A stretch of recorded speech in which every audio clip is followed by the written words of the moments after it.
মেয়ের উপর হওয়া নারকীয় ঘটনার বিচার পাবেন এমনটাই আশা করছেন আরজি করে তরুণী চিকিৎসকের বাবা মা। স্বাস্থ্য ভবনের সামনে আন্দোলনকারীদের পাশে থাকতে গতকাল রাতে সেখানে যান নির্যাতিতার পরিবার এবং সেখানেই বিচার পাওয়া নিয়ে আশা প্রকাশ করেন নির্যাতিতার বাবা মা। আমি তো প্রশাসনকে বলবো একটাই কথা, তাদের শুভবুদ্ধির উদয় হোক এবং সুষ্ঠু সমাধান করার রাস্তা করি। সুষ্ঠু সমাধান করার চেষ্টা কেউ করছে না। সুপ্রিম কোর্ট তাদের উপরে আমাদের 100% ভরসা আছে, সিবিআই এর উপরেও আমাদের ভরসা আছে। সিবিআই তার সঠিক রাস্তায় কাজ করছে, আদালত সব ব্যবস্থা আমাদের বিচার দেবে, আমরা অবশ্যই বিচার পাবো।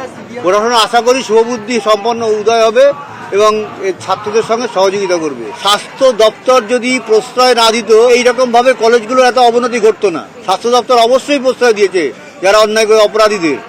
সিবিআই আমাদের ভরসা আছে, তারা চেষ্টা চালাচ্ছে, ধৈর্য রাখছি, জানি এটা অনেক বড় লড়াই লড়তে হবে।